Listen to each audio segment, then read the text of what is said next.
Hi മക്കൾസ്, welcome to Edupot. എല്ലാ മക്കൾക്കും എജുപോട്ടിൻ്റെ പൊളിറ്റിക്സ്, അതായത് ഓരോ ചാപ്റ്റർ 20 ചാപ്റ്റർ ഉണ്ട്. നമുക്ക് +1 പൊളിറ്റിക്സിൽ 20 ചാപ്റ്റർ ഉണ്ട്.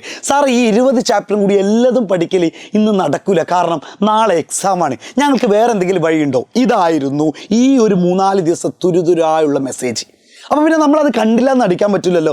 അതുകൊണ്ട് തന്നെ ഒരു ചാപ്റ്ററിൽ ചോദിക്കുന്ന 100% ചോദിക്കാൻ ചാൻസ് ഉള്ള മക്കളെ, അഥവാ ഒന്നും ചോദിച്ചിട്ടില്ലെങ്കിൽ ഇന്നെ പിടിച്ച് പൊട്ടിക്കരുതിട്ട് എവിടെയെങ്കിലൊക്കെ കാണുമ്പോൾ. അപ്പോൾ സ്വാഭാവികമായിട്ട്, പക്ഷേ എന്നാൽ പോലും എൻ്റെ മനസ്സ് പറയുന്ന 100% ചോദിക്കുന്ന ഓരോ ചാപ്റ്ററിന് ഒരു 3-2 ക്വസ്റ്റ്യൻസ്, ചില ചാപ്റ്ററിന് ഒരൊറ്റ ക്വസ്റ്റ്യനൊക്കെ ഇട്ടിട്ടുള്ള 20 ചാപ്റ്ററിലും ക്വസ്റ്റ്യനുകളാണ്. അതിൽ ചില ചാപ്റ്ററിൽ നമ്മൾ ആൻസറും വെച്ചിട്ടുണ്ട്, കാരണം ചില ചാപ്റ്ററിൽ ആൻസർ നിങ്ങൾക്ക് കണ്ടെത്തിയെടുക്കാൻ റിസ്ക് ആയതുകൊണ്ട് തന്നെ നമ്മൾ അതിൻ്റെ ആൻസറും വെച്ചിട്ടുണ്ട്. ബാക്കി എല്ലാത്തിൻ്റെ ക്വസ്റ്റ്യനുകളാണ്, അത് തിരഞ്ഞു കഴിഞ്ഞാൽ പെട്ടെന്ന് കിട്ടുന്നതാണ്. അങ്ങനെയെങ്കിലും പണിയെടുക്കേണ്ടത് നിങ്ങൾ. തീരെ പണിയെടുത്തില്ലെങ്കിൽ ദൈവം നിങ്ങൾക്ക് ഒന്നും തരില്ലല്ലോ. ഓക്കെ, അപ്പോൾ ചാപ്റ്റർ 1 നമ്മുടെ കോൺസ്റ്റിറ്റ്യൂഷൻ, സിമ്പിളായിട്ടുള്ള ചാപ്റ്ററാണ്. കോൺസ്റ്റിറ്റ്യൂഷൻ വൈ ആൻഡ് ഹൗ, അല്ലേ, എങ്ങനെയെന്നുള്ള ഒരു ചാപ്റ്ററാണ് കോൺസ്റ്റിറ്റ്യൂഷൻ, ഭരണഘടനയെ പറ്റിയിട്ടുള്ളതാണ്. അതിൽ നിങ്ങൾ പഠിക്കേണ്ടത് വാട്ട് ഈസ് കോൺസ്റ്റിറ്റ്യൂഷൻ, എന്താണ് കോൺസ്റ്റിറ്റ്യൂഷൻ എന്നുള്ളത് പഠിച്ചു വെക്കുക. അതുപോലെ തന്നെ the functions of a constitution, അതായത് ഭരണഘടന എന്നാൽ എന്താണ്, അതിൻ്റെ ഫങ്ഷൻസ് എന്തൊക്കെയാണെന്നുള്ളത് എന്ത് ചെയ്യുക, കൃത്യമായിട്ട് പഠിച്ചു വെക്കുക. അതായത് ധർമ്മങ്ങൾ എന്തൊക്കെയാണെന്ന് പഠിച്ചു വെക്കുക. അതായത് കോൺസ്റ്റിറ്റ്യൂഷൻ എന്തൊക്കെ ധർമ്മങ്ങളുണ്ട്, ഭരണഘടനയ്ക്ക് എന്തൊക്കെ ധർമ്മങ്ങളുണ്ട്. പിന്നെ നെക്സ്റ്റ് ആണ് borrowed provision in Indian constitution, അതായത് ഇന്ത്യൻ ഭരണഘടനയിലെ കടമെടുത്ത വ്യവസ്ഥകൾ എന്തൊക്കെയാണ്. നമ്മൾ പല രാജ്യങ്ങളിൽ നിന്നും കടമെടുത്താണ്, അങ്ങനെ എന്തൊക്കെ വ്യവസ്ഥകളാണ് കടമെടുത്തതെന്നാണ്. What is the main authority of a constitution, അതായത് ഇന്ത്യൻ ഭരണഘടനയുടെ അധികാരം നിർണ്ണയിക്കുന്ന ഘടകങ്ങൾ ജസ്റ്റ് എന്ത് ചെയ്യാൻ പറഞ്ഞിട്ടുണ്ട്, എക്സ്പ്ലെയിൻ ചെയ്യാൻ വേണ്ടി പറഞ്ഞിട്ടുണ്ട്. അതാണ് ഫസ്റ്റ് ചാപ്റ്ററിൽ 3 ക്വസ്റ്റ്യൻ നിങ്ങൾ പഠിക്കേണ്ടത്. ഓക്കെ അല്ലേ? ഇനി സെക്കൻഡ് ചാപ്റ്ററിൽ rights in the Indian constitution, Indian കോൺസ്റ്റിറ്റ്യൂഷനിലെ അവകാശങ്ങളെ പറ്റിയിട്ടാണ് പറയുന്നത്. അതിൽ എക്സ്പ്ലെയിൻ ദി ഫണ്ടമെന്റൽ റൈറ്റ്സ്, മക്കളെ ഫണ്ടമെന്റൽ റൈറ്റ്സ്, മൗലിക അവകാശങ്ങളെ പറ്റി ചോദിക്കുന്നുണ്ട്. പിന്നെ അതുപോലെ തന്നെ explain the various rights issued by the supreme court and high court, അതായത് സുപ്രീം കോടതിയും ഹൈക്കോടതികളും പുറപ്പെടുവിച്ച വിവിധ റിട്ടുകളെ പറ്റി പഠിക്കാണ്ട് എപ്പോഴും എക്സാമിന് ചോദിക്കുന്ന. പിന്നെ what is the major difference between fundamental rights and directive principle, അതായത് നിർദ്ദേശക തത്വങ്ങളും മൗലിക അവകാശങ്ങളും തമ്മിലുള്ള പ്രധാനപ്പെട്ട വ്യത്യാസം എന്താണ്. Next question directive principles of the state policy, അതായത് നിർദ്ദേശക തത്വങ്ങളുടെ സവിശേഷതകൾ വിശദീകരിക്കാൻ വേണ്ടി പറയുന്നുണ്ട്. ഇതാണ് സെക്കൻഡ് ചാപ്റ്ററിൽ ഇമ്പോർട്ടൻറ്റ് ക്വസ്റ്റ്യൻ എന്ന് പറഞ്ഞത്. ഇനി മൂന്നാമത്തെ ചാപ്റ്റർ ഇലക്ഷൻ ആൻഡ് റെപ്രസെൻറ്റേഷൻ എന്നുള്ള ചാപ്റ്ററിൽ മൂന്നാമത്തെ ചാപ്റ്റർ എന്നുള്ള ക്വസ്റ്റ്യൻ ആണ് നോക്കണേ. ഒന്ന് different between first past private, അതായത് FPTP എന്നും അതുപോലെ തന്നെ നമ്മൾ പറയുന്ന PR എന്നുള്ള സംഭവമില്ലേ, അതിന് തമ്മിലുള്ള വ്യത്യാസങ്ങൾ എപ്പോഴും എക്സാമിന് ചോദിക്കുന്നതാണ്. അതായത് first past the post system and proportional റെപ്രസെൻറ്റേഷനും തമ്മിലുള്ള ഡിഫറൻസ് എന്താണെന്ന് കൃത്യമായിട്ട് പഠിച്ചു വെക്കണം. അപ്പോൾ മക്കളെ, നിങ്ങൾ വിചാരിക്കും ഇതിൻ്റെയൊക്കെ നോട്ട് എവിടെ കിട്ടുക? നോട്ടൊക്കെ ഇന്നലെ കഴിഞ്ഞ ലൈവിലും അതുപോലെ തന്നെ നമ്മുടെ ഓരോ കാര്യങ്ങളിൽ ആപ്പിലൊക്കെ, നമ്മുടെ എജുപോട്ട് ആപ്പിലൊക്കെ ഇതിൻ്റെ റിസോഴ്സിൻ്റെ നോട്ടുകളൊക്കെ കിട്ടും. പിന്നെ കമ്മ്യൂണിറ്റിയിലൊക്കെ ലൈവ് ഉണ്ട്, പിന്നെ ഇന്നത്തെ രാത്രിയിൽ ലൈവ് ഉണ്ട്. ഓക്കെ, പിന്നെ നോക്കുന്നത് രണ്ടാമത്തെ question explain the functions of election commission. ഇത് എപ്പോഴും ചോദിക്കാറുണ്ട്, ഈ എലക്ഷൻ കമ്മീഷൻ്റെ പ്രവർത്തനങ്ങൾ, ഫങ്ഷൻസ് എന്തൊക്കെയാണെന്ന് ചോദിക്കും. മൂന്നാമത്തെ explain the major suggestions for electoral reform in India, അതായത് ഇന്ത്യയിലെ തെരഞ്ഞെടുപ്പ് പരിഷ്കാരങ്ങൾക്കുള്ള പ്രധാന നിർദ്ദേശങ്ങൾ വിശദീകരിക്കുക. അതായത് തെരഞ്ഞെടുപ്പ് എപ്പോഴേക്കാണ് പരിഷ്കരിക്കാൻ പറ്റുക, അതിൻ്റെ നിർദ്ദേശങ്ങളാണ് പറയുന്നത്. ഈ ചാപ്റ്റർ 4 എക്സിക്യൂട്ടീവ്. ഇനിയിപ്പോൾ കുറച്ച് ക്വസ്റ്റ്യൻസ് ഒക്കെ ഇങ്ങനെ കുറഞ്ഞു വരും കേട്ടോ. എക്സിക്യൂട്ടീവിൽ എന്താണ് ചോദിക്കുന്നത് വെച്ച് കഴിഞ്ഞാൽ explain the power function of the president of India. മക്കളെ, നന്നായിട്ട് എക്സാമിന് ചോദിക്കുന്ന ഒരു ഇമ്പോർട്ടൻറ്റ് സംഭവമാണ്. 100% ചാൻസുകളാണ് പ്രസിഡന്റിൻ്റെ, ഇന്ത്യൻ രാഷ്ട്രപതിയുടെ പ്രവർത്തനം എന്താണ്, അല്ലെങ്കിൽ അവരുടെ അധികാരങ്ങൾ എന്തൊക്കെയാണെന്നുള്ള പറഞ്ഞിട്ടുള്ളത്. അധികാരങ്ങളും ധർമ്മങ്ങളും ചോദിച്ചിട്ടുണ്ട്. പിന്നെ explain the power and functions of the prime മിനിസ്റ്ററിൻ്റെ അധികം വരാറില്ല, എന്നാലും ജസ്റ്റ് പഠിച്ചേക്കാം, പ്രധാനമന്ത്രിയുടെ അധികാരങ്ങൾ. ഇനി explain the structure of civil service in India, ഇന്ത്യയിലെ സിവിൽ സർവീസിൻ്റെ ഘടന സെറ്റ് ചെയ്യാൻ വേണ്ടി പറഞ്ഞിട്ടുണ്ട്. ഇനി അഞ്ചാമത്തെ ചാപ്റ്ററിലേക്ക് പോകുമ്പോൾ ലെജിസ്ലേച്ചറാണ് നമ്മൾ പറയുന്നത്. Explain the power and functions of the parliament. മക്കളെ, പാർലമെൻറ്റിൻ്റെ അധികാരങ്ങളും പ്രവർത്തനങ്ങളും എഴുതാൻ വേണ്ടി പറയുന്നുണ്ട്. പിന്നെ വരുന്നതാണ് how does the parliament makes laws, അതായത് പാർലമെന്റ് എങ്ങനെയാണ് നിയമങ്ങൾ ഉണ്ടാക്കുന്നത്. പല നിയമങ്ങളും വരാറില്ലേ, അങ്ങനെ പാർലമെന്റ് എങ്ങനെയാണ് നിയമങ്ങൾ ഉണ്ടാക്കുന്നത്. Next question how does the parliament control the executive, parliament എങ്ങനെയാണ് ഈ എക്സിക്യൂട്ടീവിനെ നിയന്ത്രിക്കുന്നത്. അങ്ങനെ. അപ്പോൾ ഇതിൽ ഏറ്റവും ഇമ്പോർട്ടൻ്റ് എന്ന് പറഞ്ഞാൽ ഇതാണ് explain the power and functions of the parliament. എക്സാമിന് നന്നായിട്ട് ചോദിക്കുന്നതാണ്. പിന്നെ 6ാമത്തെ ചാപ്റ്ററിലേക്ക് പോകുമ്പോൾ ജുഡീഷ്യറി ഇൻ കൺട്രി, അതായത് ദ ഫങ്ഷൻസ് ഓഫ് ഒരു രാജ്യത്തെ ജുഡീഷ്യറിയുടെ പ്രവർത്തനങ്ങൾ എന്തൊക്കെ, അതായത് കോടതിയാണ് പറയുന്നത് ജുഡീഷ്യറി എന്ന് ഉദ്ദേശിക്കുന്നത്. Explain how does the Indian constitution ensure the independence of judiciary, അതായത് ഇന്ത്യൻ ഭരണഘടന ജുഡീഷ്യറിയുടെ സ്വാതന്ത്ര്യം എങ്ങനെ ഉറപ്പാക്കുന്നുവെന്ന് വിശദീകരിക്കുക. അത് നെക്സ്റ്റ് ക്വസ്റ്റ്യൻ. അടുത്ത ക്വസ്റ്റ്യൻ ആണ് supreme court. Explain the jurisdiction of supreme court in India. Supreme കോടതിയുടെ അധികാര പരിധി വിശദീകരിക്കുക. എക്സാമിന് ചോദിക്കുന്ന മറ്റൊരു ഇമ്പോർട്ടൻറ്റ് ക്വസ്റ്റ്യൻ ആണ് ഇതെന്ന് പറയുന്നത്. അടുത്തതാണ് what is mean by public interest litigation, അതായത് PIL ഓർ സോഷ്യൽ ആക്ഷൻ എന്ന് പറയും. അപ്പോൾ SAL ഇതെന്താണെന്നാണ് അർത്ഥമാക്കുന്നത്. അടുത്തത് എന്ത് ചെയ്യുക, 7ാമത്തെ ചാപ്റ്റർ ഫെഡറലിസം. 7ാമത്തെ ചാപ്റ്ററിൽ ഫെഡറലിസം. അപ്പോൾ ഇവിടെ നിന്ന് എന്ത് ചെയ്യുന്നുണ്ട്, നമ്മൾ ഏകദേശം ആൻസറുകളും കൃത്യമായിട്ട് നിങ്ങൾക്ക് പറയാം, മറ്റേയൊക്കെ നിങ്ങൾക്ക് കിട്ടും, ഈസി ആയിട്ട് കിട്ടും. അപ്പോൾ ഫെഡറലിസത്തിൽ നോക്കേണ്ടത് 3 ലിസ്റ്റുകളുണ്ട്. മക്കളെ നന്നായിട്ട് പഠിച്ചു വെക്കണേ. 3 ലിസ്റ്റുകളുണ്ട്. അധികാര വിഭജനം എക്സാമിന് ഇമ്പോർട്ടൻ്റ് ആയിട്ട് എല്ലാ എക്സാമിനും ചോദിക്കുന്ന 3 ലിസ്റ്റുകളുണ്ട്. അതായത് എക്സാമ്പിളാണ് നിങ്ങൾ പഠിക്കുന്നത്. അതായത് യൂണിയൻ, അതായത് കേന്ദ്ര ഗവൺമെൻറ്റിൻ്റെ അധികാര പരിധിയിൽ വരുന്നതൊക്കെ യൂണിയൻ ലിസ്റ്റാണ്. സംസ്ഥാന ഗവൺമെൻറ്റിൻ്റെ അധികാര പരിധിയിൽ വരുന്നത് സ്റ്റേറ്റ് ലിസ്റ്റാണ്. അതിൻ്റെ രണ്ടും കൂടി നോക്കുന്നതാണ് ഏത്, ഈ എഡ്യൂക്കേഷൻ പോലെയുള്ള കാര്യങ്ങൾ വരുന്നതാണ് കൺകറൻറ്റ് ലിസ്റ്റ്. ഈ 3 ലിസ്റ്റുകൾ എന്ത് ചെയ്യണം, പഠിച്ചു വെക്കണം. 3 ലിസ്റ്റുകൾ പഠിച്ചു വെക്കണം. അതേ ഉള്ളൂ ഞാൻ ആ ചാപ്റ്ററിൽ പറഞ്ഞിട്ടുള്ളത്. ഇനി അടുത്ത ലോക്കൽ ഗവൺമെൻറ്, പ്രാദേശിക ഗവൺമെൻറ് എന്നുള്ള 8ാമത്തെ ചാപ്റ്ററിൽ നിങ്ങൾ പഠിക്കുന്നത് 73, 74 ഭരണഘടനാ ഭേദഗതി. അതിലൂടെ ഉണ്ടായ മാറ്റങ്ങൾ എന്താണ്, കൃത്യമായിട്ടുള്ള എലക്ഷൻ വന്നു, കൃത്യമായിട്ടുള്ള റിസർവേഷൻ, സ്ത്രീകളുടെ പ്രാതിനിധ്യം വന്നു, പിന്നെ അതുപോലെ തന്നെ സാധാരണക്കാരായിട്ടുള്ള ജനങ്ങളും എന്ത് ചെയ്യാൻ തുടങ്ങി, കൂടുതൽ ഉത്തരവാദിത്തം കാണിക്കാൻ തുടങ്ങി. പിന്നെ അതുപോലെ തന്നെ എല്ലാ സ്ഥലങ്ങളിലേക്കും ഡെവലപ്മെൻറ്റ് എത്താൻ തുടങ്ങി. അതായത് റൂറൽ ഏരിയകൾ, ഗ്രാമപ്രദേശങ്ങളിലേക്കും ഡെവലപ്മെൻറ്റ് എത്താൻ തുടങ്ങി. അങ്ങനെ എന്ത് ചെയ്യാൻ മനസ്സിലാക്കി വെക്കുക. ഒരു 5-6 പോയിന്റുകളുണ്ട്. ഒരു essay ക്വസ്റ്റ്യൻ ആയിട്ട് വരുന്ന ഒരു essay ആണ് മക്കൾ ഇതെന്ന് പറയുന്നത്. ഒരു essay ടൈപ്പ് ക്വസ്റ്റ്യൻ ആണ്. 73, 74, ഒന്നല്ലെങ്കിൽ 73 ചോദിക്കാൻ, അല്ലെങ്കിൽ 74 ചോദിക്കുക. ചിലപ്പോൾ രണ്ടും കൂടി എന്തായിരിക്കും ചോദിക്കുന്നതായിരിക്കും. ഈസി ആയിട്ടുള്ള ഒരു സംഭവം തന്നെയാണ്. ഇനി നെക്സ്റ്റ് നമ്മുടെ 9ാമത്തെ ചാപ്റ്റർ എന്ന് പറഞ്ഞാൽ constitution as A living document, അതായത് ഭരണഘടന ഒരു പ്രമാണം എന്ന നിലയിൽ. അതിൽ നിങ്ങൾ പഠിക്കേണ്ടത് വാട്ട് ആർ ദ പ്രൊസീജിയർ, അതായത് അമെൻമെൻറ്റ് എന്നുള്ളൊരു സംഭവം ഉണ്ട്. എന്താണ് അമെൻമെൻറ്റ് എന്ന് പറഞ്ഞാൽ, നമ്മുടെ ഭരണഘടനയിൽ എന്തെങ്കിലും മാറ്റം വരുത്തുകയോ അല്ലെങ്കിൽ കൂട്ടിച്ചേർക്കുകയോ അല്ലെങ്കിൽ ഒഴിവാക്കുകയൊക്കെ ചെയ്യുന്നതാണ് അമെൻമെൻറ്റ് എന്ന് പറയുന്നത്. അപ്പോൾ എപ്പോഴൊക്കെ നമ്മുടെ ഭരണഘടനയിൽ അങ്ങനെ അമെൻമെൻറ്റ് വരുത്താൻ പറ്റും, ഭരണഘടനാ ഭേദഗതികൾ വരുത്താൻ പറ്റുക 3 പ്രൊസീജിയറുകളുണ്ട്. ആ 3 പ്രൊസീജിയറുകൾ അല്ലെങ്കിൽ 3 നടപടിക്രമങ്ങളുണ്ട്. സിമ്പിൾ മെജോറിറ്റി എന്നൊക്കെ പറഞ്ഞ് കേവല ഭൂരിപക്ഷം എന്നൊക്കെ പറഞ്ഞിട്ടുള്ള കാര്യങ്ങളില്ലേ. പിന്നെ 50-ൽ കുറയാത്ത ആളുകളുടെ വോട്ട് വേണം, അല്ലെങ്കിൽ 50% കുറയാത്ത, പിന്നെ അതുപോലെ തന്നെ ബോത്ത് ഹൗസസ്, അതായത് രാജ്യസഭയുടെ ലോകസഭയുടെ ഒക്കെ വേണമെന്ന് പറഞ്ഞത്. അപ്പോൾ അങ്ങനെയുള്ള കാര്യങ്ങൾ 3 പോയിന്റുകളാണ് അതിൽ പഠിക്കാനുള്ളത്. പിന്നെ നമ്മുടെ 10ാമത്തെ chapter philosophy on Indian constitution. Indian കോൺസ്റ്റിറ്റ്യൂഷൻ്റെ തത്വശാസ്ത്രം എന്നുള്ളതിൽ നിങ്ങൾക്ക് പഠിക്കാനുള്ള ഒറ്റ കാര്യങ്ങളെ നമുക്ക് പഠിക്കാനുള്ളൂ.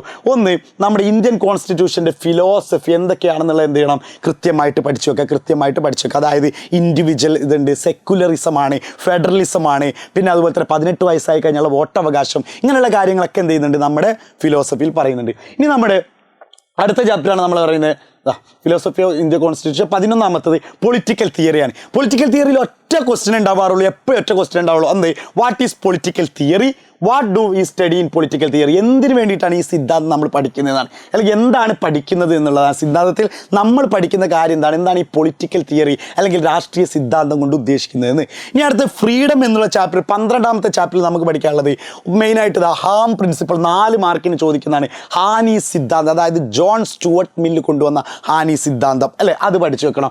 ഹാം പ്രിൻസിപ്പിൾ അതിൻ്റെ ഇതിനൊക്കെ ഉണ്ട്.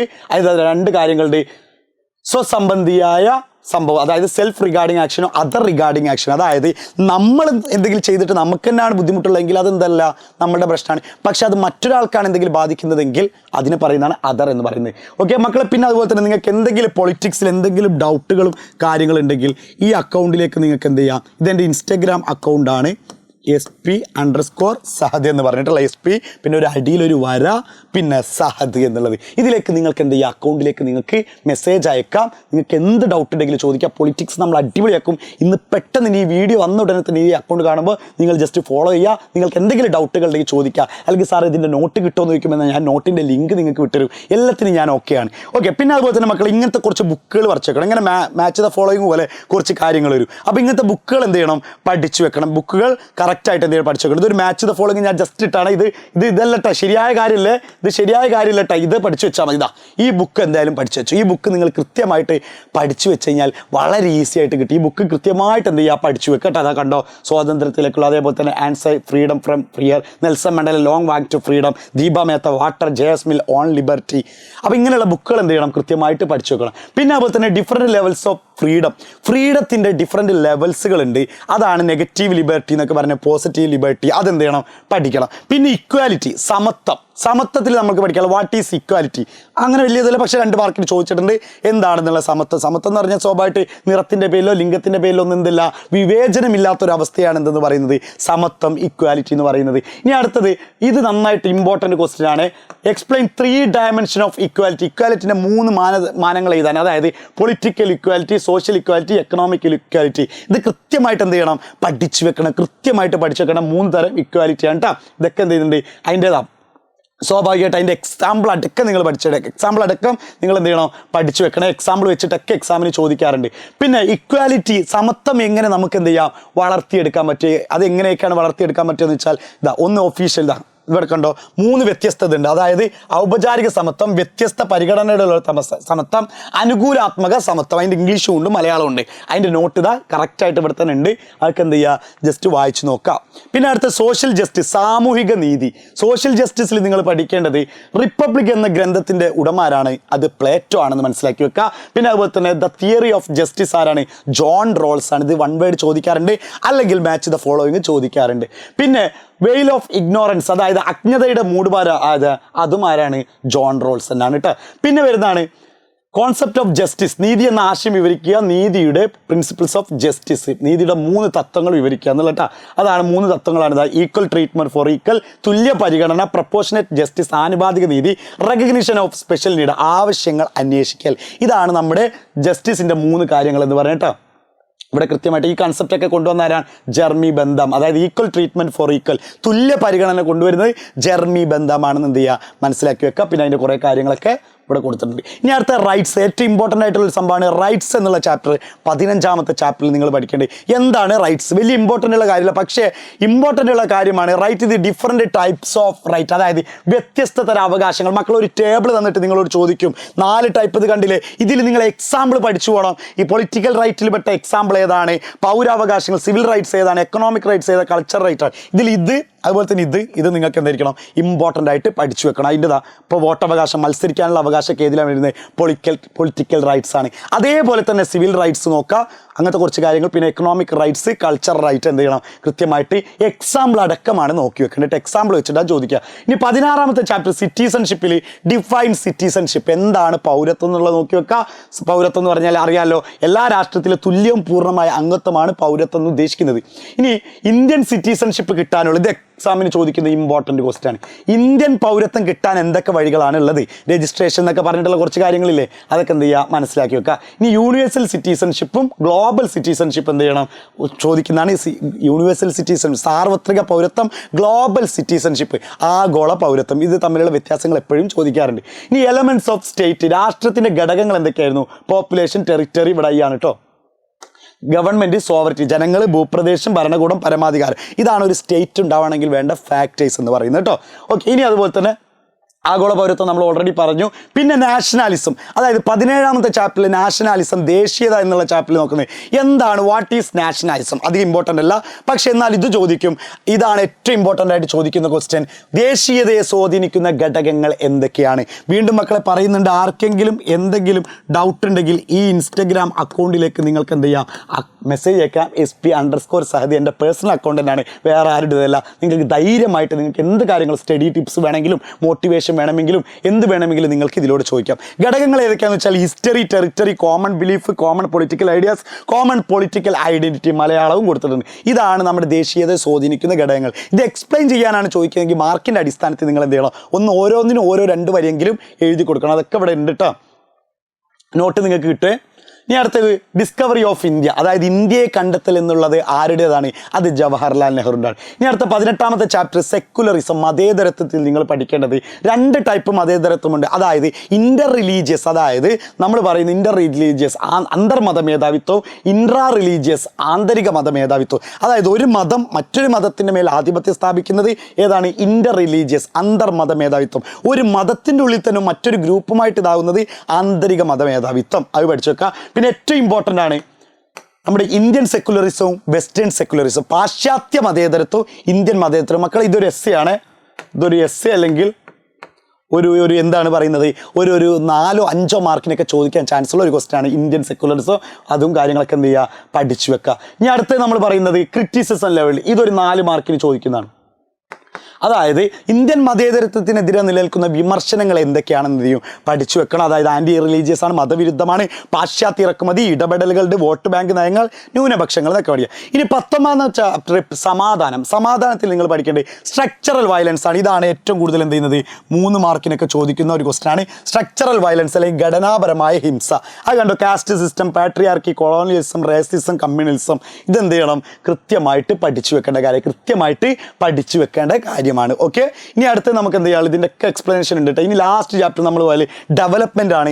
ഡെവലപ്മെന്റിൽ ഒരേ ഒരു ക്വസ്റ്റ്യൻ ആണ് ഉണ്ടാവുക, അതായത് വികസനം കൊണ്ടുണ്ടാകുന്ന നമ്മുടെ എന്ത് പറയുന്നത് സോഷ്യൽ കോസ്റ്റ്, വികസനത്തിന്റെ സാമൂഹിക ചെലവുകളാണ് എപ്പോഴും ചോദിക്കാറുള്ളത്.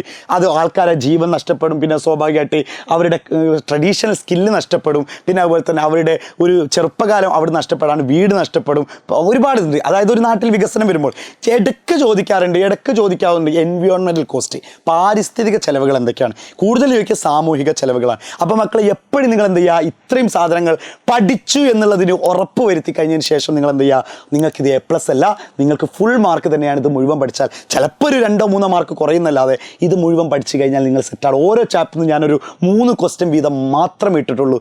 മക്കളെ ഇന്ന് രാത്രി ലൈവ് ഉണ്ട്, രാത്രി ലൈവിൽ നിങ്ങൾ വന്നു കഴിഞ്ഞാൽ ഓട്ടോമാറ്റിക്കലി നിങ്ങൾക്ക് എന്തായിരിക്കും, ഇതിൻ്റെ ക്യാൻസറും കിട്ടും, പഠിക്കാൻ പറ്റും. അപ്പോൾ പഠിച്ചിട്ട് തന്നെ വരും, ഇതൊക്കെ പഠിച്ചിട്ടായിരിക്കണം ഇന്നത്തെ രാത്രി ലൈവിൽ വരേണ്ടത്. എന്തെങ്കിലും ഡൗട്ടുള്ളവരെന്ത് ചെയ്യണം, ഈ അക്കൗണ്ടിലേക്ക് നിങ്ങൾക്ക് ചോദിക്കാവുന്നതാണ്. ഓക്കെ, അപ്പോൾ സെറ്റല്ലേ മക്കളെ? അപ്പോൾ എന്ത് ചെയ്യുക, സെറ്റാക്കി വെക്കാം. By happy